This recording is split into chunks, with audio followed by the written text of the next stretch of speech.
WandaVision episode 4 was a bit different from everything we've seen already, so let's dive in and talk about it. First off, I was wrong. I'll be the first to admit it. I was wrong about my predictions for this week. I said it was going to open with Monica Rambeau flying out of Wanda's house. That wasn't the case. Instead, we get treated to almost an entire episode set outside of this TV land reality that Wanda's set up. So episode 4 opens with Monica Rambeau being brought back from the blip, the snap, whatever you want to call it, in a much more horrifying fashion than we saw in Spider-Man Far From Home. Personally, I wasn't a fan of the way they did it in Far From Home. This was absolutely chilling the way they did it in WandaVision, and really made the reality of coming back from the snap seem far more intense, scary, and frankly horrifying for a lot of people than just, oh, someone get hit in the face by a flying ball because that's where they were standing. From there we jump 3 weeks into the future and Monica Rambeau is going back to work at S.W.O.R.D. This puts the show about October-November of 2023 following the events of Avengers Endgame. And we meet Tyler Hayward, the director of S.W.O.R.D. company that we've been seeing this logo appear in various places of already in the show. So first off, I don't trust this guy. This guy just looks shifty, he's acting, just something about him, keep your eye on him because I think he's gonna come back in a bad way later. Either that, or he's going to be a complete red herring and save the day. But I think he's going to be a bit of an asshole and I don't trust him, so. First conversation we see him have with Monica, he's talking about how he's sorry that she couldn't be there to help him become the director, take over from Maria Rambeau. And then he tells her she's grounded. No more space missions, no more airborne missions, she's grounded for the foreseeable mother's orders. So she gets assigned to assisting with a missing persons case for the FBI, which she's obviously not too happy about, but she's a professional, she deals with it. So anyway, we find out that this missing person case is none other than James Wu from Ant-Man and the Wasp's missing person case. And the first thing we see of him is that he's learned his magic trick. He's learned his close-up magic that he was so impressed by in Ant-Man and the Wasp, and that is just wholesome and heartwarming to see. How'd you do it, Scott? Do what? The card trick. Seriously? Sir, can you knock?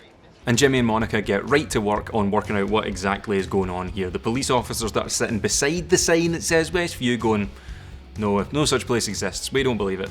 And the town itself has seemingly vanished. Nobody knows anyone inside the town, and the people outside the town don't believe it exists, even though they're staring at a sign that says Westview. So Monica and Jimmy get right to work. Monica's got her drone out that we later see in episode 2. After it gets absorbed into the reality, it gets turned into what looks like a child's helicopter, and then Monica herself gets absorbed into the reality, and the first thing we see her in the show is at Dottie's meeting. I'm going to come back to that later on because there's something about that whole sequence that I want to nitpick about because it's really sat with me since the episode aired and I'm not happy about it. After Monica has been absorbed into the reality, S.W.O.R.D. come in and set up shop pronto, and these guys should be doing decorating services, I think, because the speed at which they set up this campsite was insane, incredible. And we get reintroduced to Dr. Darcy Lewis from the Thor series, and just a total aside from that, it was really nice not having Darcy just like kind of heavy-handedly reference that she, you know, knew Thor, hung out with Thor or whatever, because the MCU has been a bit guilty of being a bit heavy-handed with, oh, remember, I'm from that, I know Iron Man, we've been in them together, Captain America, that's my pal.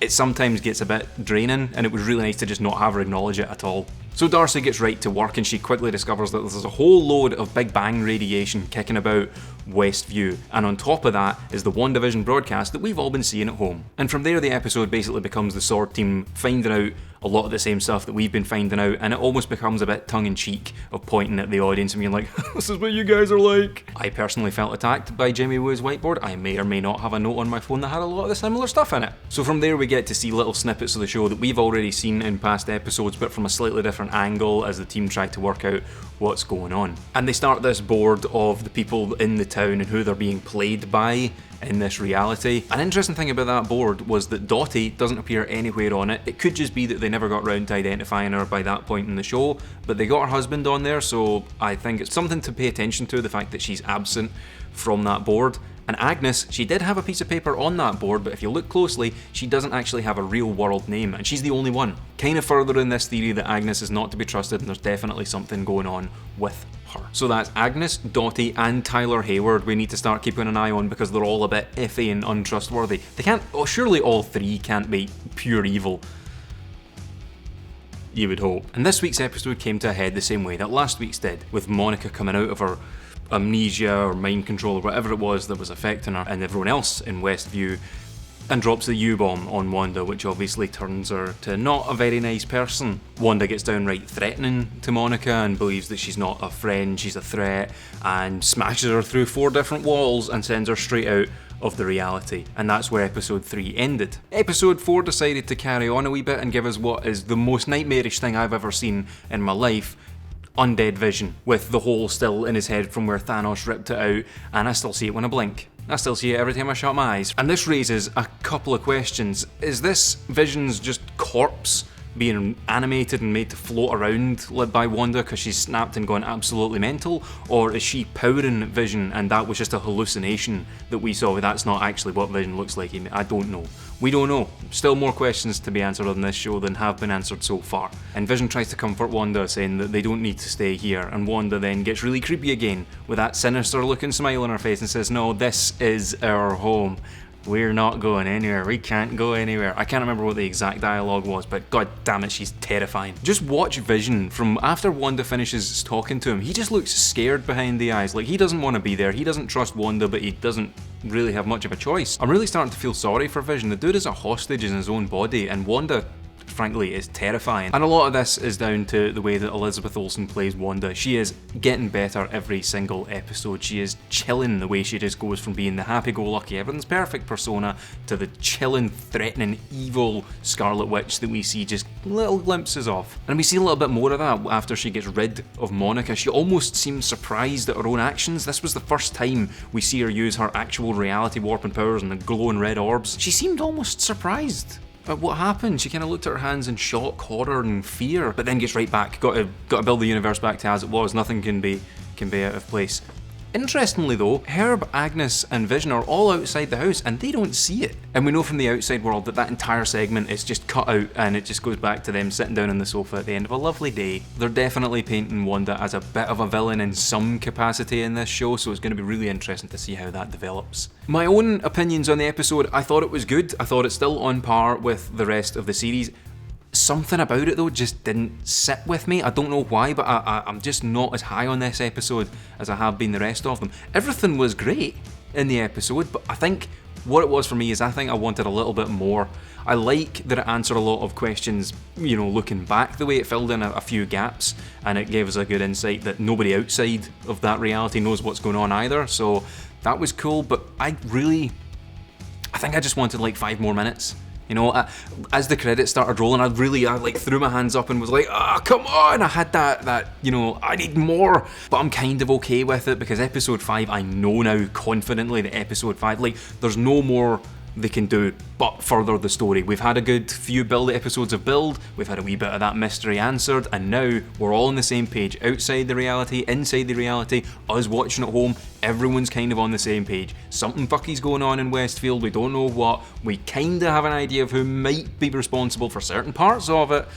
Now let's get into the nitty gritty of it. And just a small prediction for next week's episode, that episode 5 will be called "We Now Return to Your Regularly Scheduled Programming." Just a guess. So, to return to the thing about the episode that I really wasn't a fan of, I've got a big question as to the timing of how everything unfolded from when the drone and Monica entered the Westview reality. So we've seen everything in this reality so far has kind of happened in real time, like I said last week, that we get a decade per day. So my question is, how, before episode 1 even aired to our eyes, the real world as we saw, when Darcy switches on the machine, that was kind of the start of the show, right? How did Monica and the drone get absorbed into the reality, but 2 days later is when they appeared to us? Because it was in episode 2 that we got our first glimpse at the drone. We heard it crash landing and we saw Geraldine for the first time in the reality. So where were they for the first episode? My theory, just a personal guess, is that Agnes maybe has something to do with it. She seems to be controlling what Wanda's exposed to or how her time in the reality is going. I just don't really know why that time gap exists. To sort of piggyback off of that,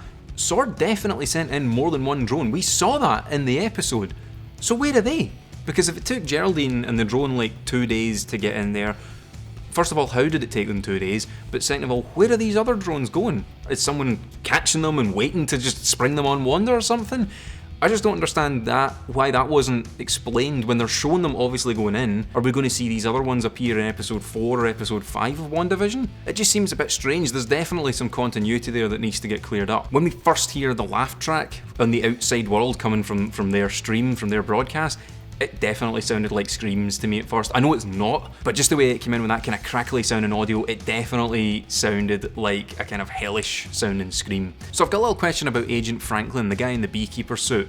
Why wasn't he absorbed into the reality the same way that Monica was? He just crawled in like it was no thing, but Monica was like, whoom, sucked straight in.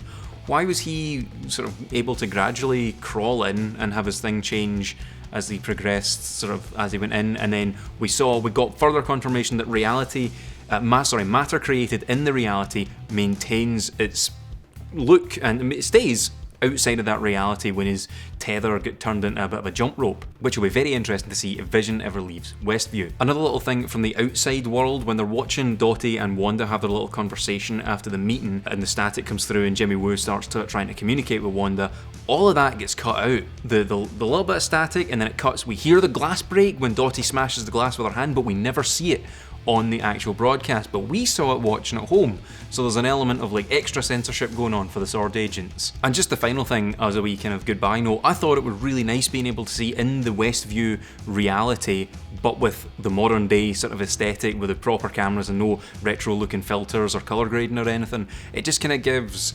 a wee bit more appreciation for the way that the show looks and how much effort they go to make it look real and authentic, because when you see it without all that, it really does lose a little bit of its luster, I think. Anyway, I think I've kind of wrapped up everything that I could possibly talk about for this episode. So excited for episode 5, oh my goodness. Thanks again for watching, and I'll see you next week.